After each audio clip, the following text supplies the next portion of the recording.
The problem of Job, in all its ramifications, had likewise been foreshadowed in a dream. It started with my paying a visit to my long-deceased father. He was living in the country, I did not know where. I saw a house in the style of the 18th century, very roomy, with several rather large outbuildings. It had originally been, I learned, an inn at a spa, and it seemed that many great personages, famous people and princes, had stopped there.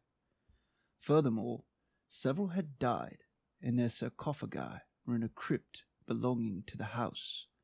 My father guarded these as custodian. He was, as I soon discovered, not only the custodian, but also a distinguished scholar in his own right, which he had never been in his lifetime.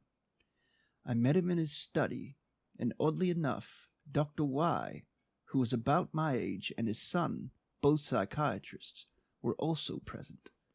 I do not know whether I had asked a question, or whether my father wanted to explain something of his own accord, but in any case, he fetched a big Bible down from a shelf, a heavy folio volume like the Myrian Bible in my library. The Bible my father held was bound in shiny fishskin. He opened it at the Old Testament. I guessed that he had turned to the Pentateuch and began interpreting a certain passage. He did this so swiftly and so learnedly that I could not follow him. I noted only that what he said betrayed a vast amount of variegated knowledge, the significance of which I dimly apprehended, but could not properly judge or grasp. I saw that Dr. Y understood nothing at all, and his sons began to laugh. They thought that my father was going off the deep end, and what he said was simply senile prattle. But it was quite clear to me that it was not due to morbid excitement, and that there was nothing silly about what he was saying. On the contrary, his argument was so intelligent and so learned that we, in our stupidity, simply could not follow it. It dealt with something extremely important which fascinated him. That was why he was speaking with such intensity. His mind was flooded with profound ideas. I was annoyed and thought it was a pity that he had to talk in the presence of three such idiots as we. The two psychiatrists represented a limited medical point of view, which, of course, also infects me as a physician. They represented my shadow, first and second editions of the shadow, father and son. Then the scene changed. My father and I were in front of the house, facing a kind of shed where, apparently, wood was stacked. We had loud thumps, as if large chunks of wood were being thrown down or tossed about. I had the impression that at least 2 workmen must be busy there, but my father indicated to me that the place was haunted. Some sort of poltergeist were making the racket, evidently. We then entered the house, and I saw that it had very thick walls. We climbed a narrow staircase to the 2nd floor. There, a strange sight presented itself.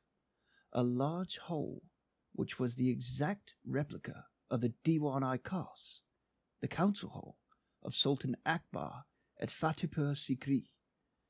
It was a high, circular room with a gallery running along the wall, from which 4 bridges led to a basin-shaped center. The basin rested upon a huge column and formed the Sultan's round seat. From this elevated place, he spoke to his counselors and philosophers, who sat along the walls in the gallery. The whole was a gigantic mandala. It corresponded precisely to the real Diwan-i-Khaas. In the dream, I suddenly saw that from the center, a steep flight of stairs ascended to a spot high up on the wall which no longer responded to reality. At the top of the stairs was a small door, and my father said, "Now I will lead you into the highest presence." Then he knelt down and touched his forehead to the floor. I imitated him, likewise kneeling, with great emotion. For some reason, I could not bring my forehead quite down to the floor. There was perhaps a millimetre to spare, but at least I had made the gesture with him.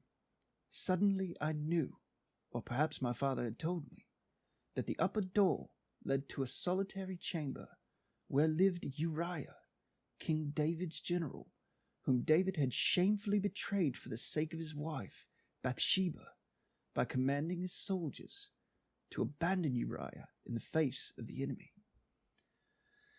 I must make a few explanatory remarks concerning this dream. The initial scene describes how the unconscious task which I had left to my father, that is, to the unconscious, was working out. He was obviously engrossed in the Bible and eager to communicate his insights. The fish skin marks the Bible as an unconscious content, for fishes are mute and unconscious. My poor father does not succeed in communicating either, for the audience is in part incapable of understanding, in part maliciously stupid. After this defeat, we cross the street to the other side, where poltergeists are at work. Poltergeist phenomena usually take place in the vicinity of young people before puberty. That is to say, I am still immature and too unconscious. The Indian ambiance illustrates the other side.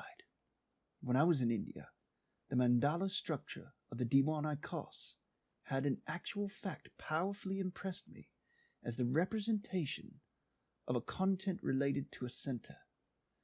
The center is the seat of Akbar the Great, who rules over a subcontinent, which is a lord of this world, like David. But even higher than David stands his guiltless victim, his loyal general Uriah, whom he abandoned to the enemy. Uriah is a prefiguration of Christ, the God-man, who was abandoned by God. My God, why hast thou forsaken me? On top of that, David had taken unto himself Uriah's wife. Only later did I understand what this allusion to Uriah signified.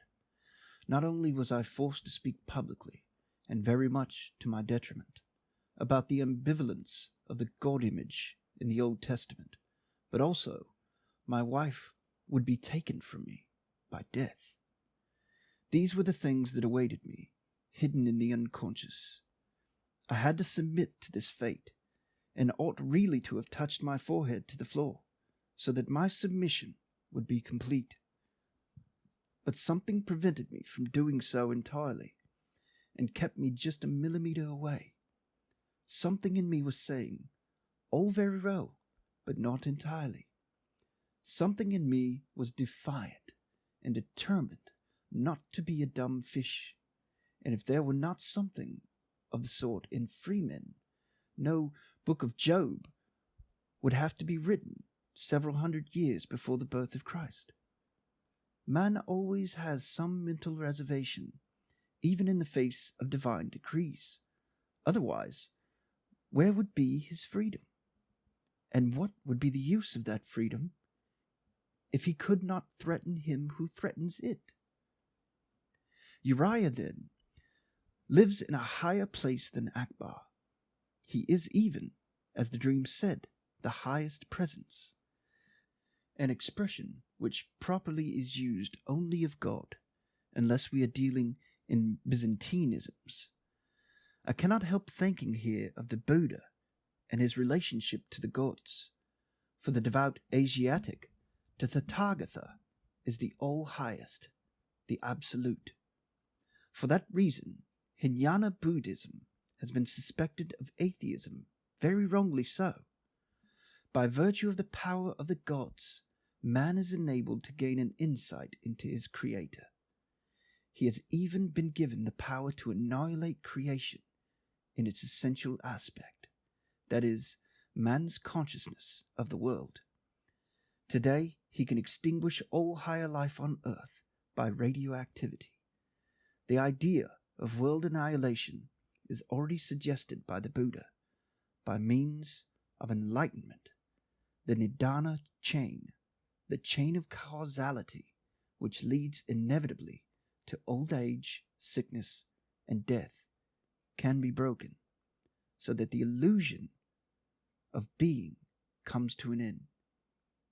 Schopenhauer's negation of the will points prophetically to a problem of the future that has already come threateningly close. The dream discloses a thought and a premonition that have long been present in humanity. The idea of the creature that surpasses its creator by a small but decisive factor.